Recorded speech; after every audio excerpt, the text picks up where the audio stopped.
If members want a little more order in the House, applauding answers to patsy questions is not a great look. Question number 5, Dr. Russell. Point of order, the Honourable Gerry Brownlee. Nor is it a good look for the Speaker to have a go at the government over the type of questions it poses to its ministers.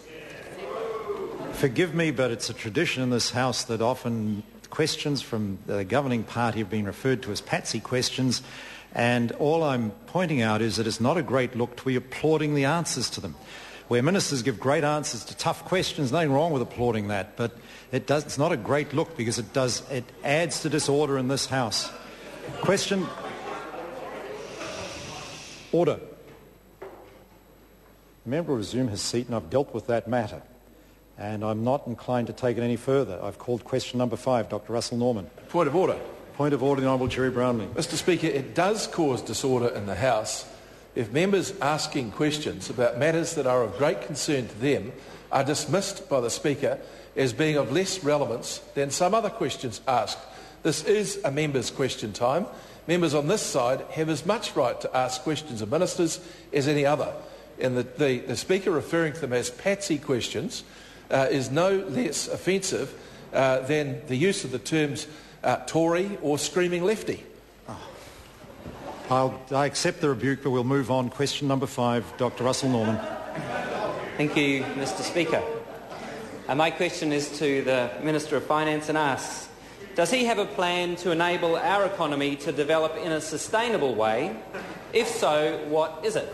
The Honourable Bill English. Mr. Speaker, well, this one's not a Tory.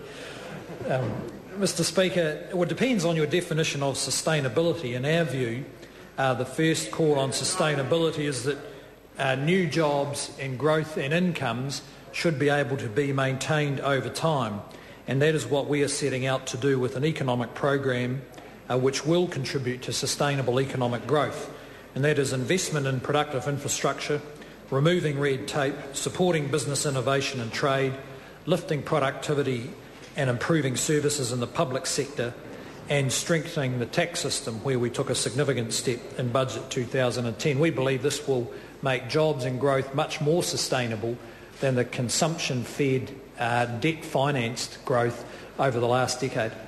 Dr. Russell Norman. Thank you, Mr. Speaker. Then does his definition of sustainability accept the reality that the natural environment has finite resources? And if so, how does the fact that the natural environment has finite resources affect his plan for sustainable development? The Honourable Bill English. Well, Mr. Speaker, if I can just use 2 examples that are relevant. One is that the introduction of the emissions trading system, and the member, of course, and his party were instrumental in putting that together. The current government modified it, but we have continued with that modified version. And secondly, the Land and Water Forum has been working extensively to build consensus around better rules and regulation for water as one of our strategic advantages and a resource that is increasingly constrained around the world. In both of those cases, I think the government has shown an interest and ability in recognising resource constraint and coming up with what are generally accepted effective tools for dealing with those constraints. Dr. Russell Norman. Thank you, Mr. Speaker. Does he accept then that within such a definition of sustainability that the environment has limited ability to absorb our pollution and waste, and therefore weakening the emissions trading scheme has actually reduced the sustainability of his economic development plan? The Honourable Bill English. Well, Mr. Speaker, I think it represents a better balance of the 2 definitions of sustainability that have been mentioned here. On the one hand, the sustainability of the environment is recognised by the fact that we have a pretty comprehensive ETS, and others I'm sure will follow. On the other hand, we've introduced it in a way that ensures we're not putting at risk an economic recovery and the need for investment in jobs. I'm pleased to say that the investment community is now seeing the presence of the ETS as an advantage rather than a threat, because it provides certainty for their investment decisions. Supplementary. Dr. Russell Norman. Thank you, Mr. Speaker. Does he accept that former World Bank chief economist and Nobel Prize winner Professor Joseph Stiglitz is correct when he says that events such as traffic jams or oil spills increase GDP, while at the same time reducing people's quality of life? If so, does he still think that maximising GDP should be the sole and central driver of government economic policy? The Honourable Bill English. Well, Mr Speaker, no, I don't believe it should be the sole driver, and nor is it any more than maximising personal income as the sole driver of individual New Zealanders. They have a range of motives and a range of things they want to achieve that add up to quality of life. And I think the government has shown, as I said before, a willingness to use tools of environmental policy which may compromise economic growth, such as an ETS or such as restrictions through the Resource Management Act, as part of the trade-off that New Zealanders want for quality of life here. Russel Norman. Thank you, Mr Speaker.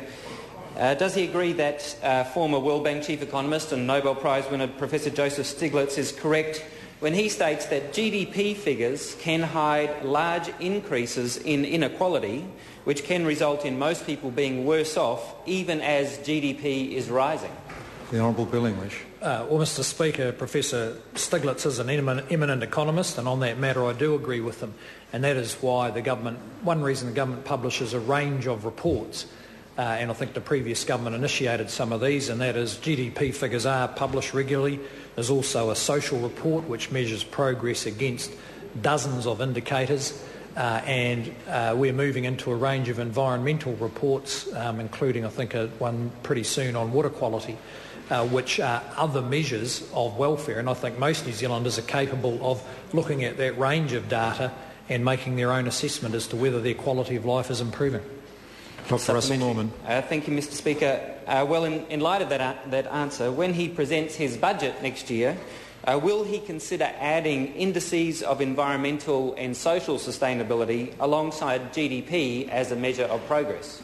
The Honourable Bill English. Well, Mr Speaker, I think a number of those indices are readily available. It's tricky enough measuring GDP on its own without complicating that measurement.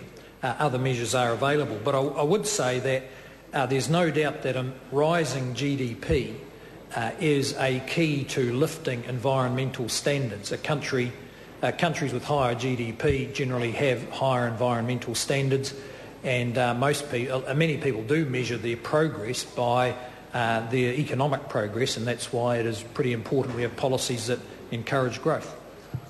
Dr. Russel Norman. Thank you, Mr Speaker.